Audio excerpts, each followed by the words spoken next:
Halo, assalamualaikum warahmatullahi wabarakatuh. Pemirsa sekalian yang berbahagia, para warganet, netizen, dokter sawit yang berbahagia.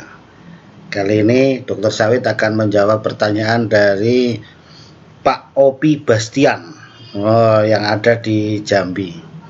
Jadi ini kami beri judul performa tergenang dan tidak itu sangat berbeda. Nah, ini judulnya. Jadi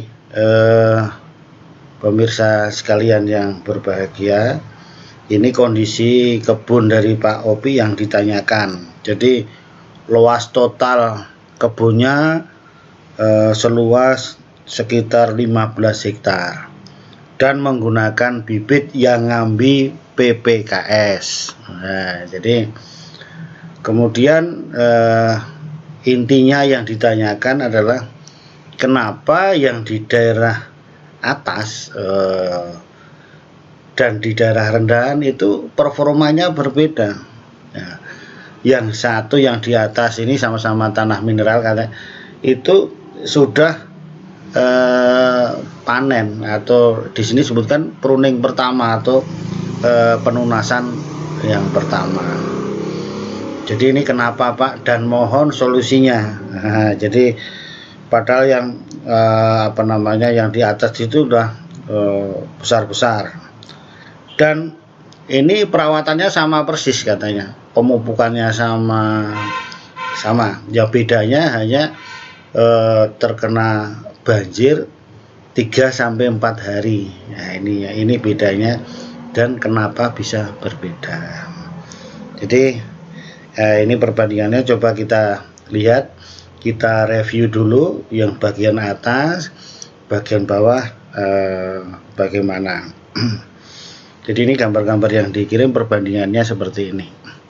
Jadi ini yang di daerah atas, ini yang ambil PPKS ya sangat bagus tentunya. Ini sudah dilakukan pruning pertama. Jadi sangat memuaskan hasilnya. Tadi yang dikeluhkan adalah yang di daerah rendahan.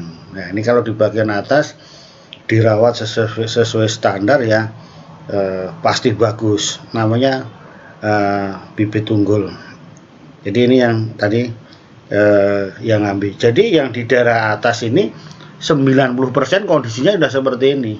Nah, tidak hanya 1-2 ya, ini beberapa contoh gambar yang dikirim oleh Pak Opi tadi. Ini sangat luar biasa bagus. Ini tadi 90% rata-rata seperti ini. Nah, ini nanti akan kami review juga apa jadi masalahnya supaya lebih bagus. Jadi ini untuk manajemen kanopi, pruningnya juga harus diperhatikan ini. Nah, ini yang penunasan tadi. Nah, jadi mohon penunasan ini pakai aturan, jangan sembarangan. Jadi ini pelepahnya harus ditata rapi, jangan ditaruh di piringan. Ini yang gambar paling kiri ini nih, taruh di piringan nanti kan mengganggu yang lain, dan ini bahkan dibiarkan saja. Kemudian yang terpenting adalah dalam penunasan ini jumlah pelepah yang harus diperhatikan, yang dipertahankan harus jelas. Ini karena di bawah umur 14 tahun harus 48-56 pelepah. Jangan over pruning. Nah, nanti dapurnya tanaman daun itu nanti kurang untuk fotosintesis. Ya, jadi harus diperhatikan, pertahankan jumlah pelepahnya 48-56. Nah, ini harus diperhatikan. Ini saran kami, di samping penataan dari pelepahnya kalau bisa ditaruh di gawangan mati. Nah, supaya sebagai bahan organik juga menjaga kelembapan kebun Bapak Ibu sekalian. Ini khususnya untuk Pak Opi yang ada di Jambi. Ini yang untuk penunasan yang daerah atas juga harus diperbaiki. Kemudian yang Di daerah rendangan kenapa berbeda? Buahnya pun masih sedikit, performa tanamannya ini nampak ini. Nah, ini kan masih lebih rendah, lebih kecil-kecil dibandingkan yang di atas ini. Ya tentunya begitu, karena namanya ini di daerah tergenang itu daerah yang tidak normal. Meskipun cuma 3-4 hari ya. Nah, ini karena tergenang.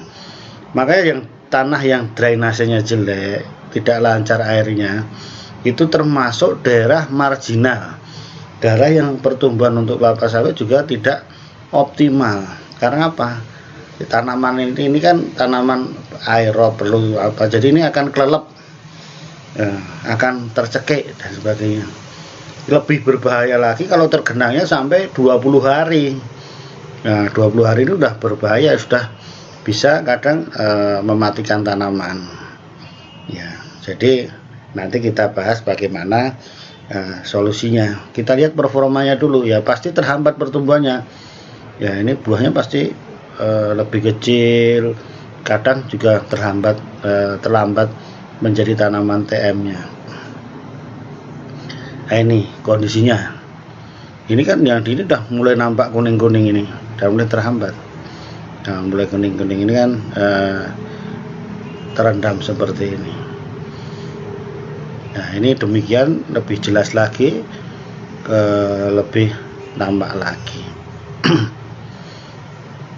Nah, jangankan terhambat, nah, kalau udah sering tergenang, ini kan selain terhambat juga sampai ada yang mati. Nah, ini jangankan terhambat, ada yang mati. Nah, ini jadi ini sekarang tinggal kita bahas bagaimana mengatasi yang tergenang ini. Jadi air harus dikeluarkan, dijaga supaya jangan tergenang. Caranya gimana? Dicari masuknya, inletnya dan outletnya, pembuangannya harus dilihat, dicari mana di mana buangnya. Ini pernah saya lihat di beberapa perusahaan itu kalau dengan sungai itu dibenteng, pakai benteng, ada pintu airnya, kapan masuk kapan keluarnya, kemudian dibikin parit-parit. Kemudian tanaman-tanamannya juga bisa dipunggu, ditimbun supaya lebih naik ke atas, ditapak timbun, wah kan gitu. Jadi ini usaha yang perlu dilakukan. Jadi kalau seperti ini ya dipupuk pun beda ceritanya dengan daerah yang tidak tergenang tadi itu. Jadi yang pertama diatasi banjirnya dulu supaya tidak banjir lagi, drainase banyak bagus, kemudian perawatan sesuai dengan SOP yang ada. Demikian pemirsa, mudah-mudahan bisa mengatasi permasalahan kebun sawit Bapak Ibu sekalian. Terima kasih. Assalamualaikum warahmatullahi wabarakatuh.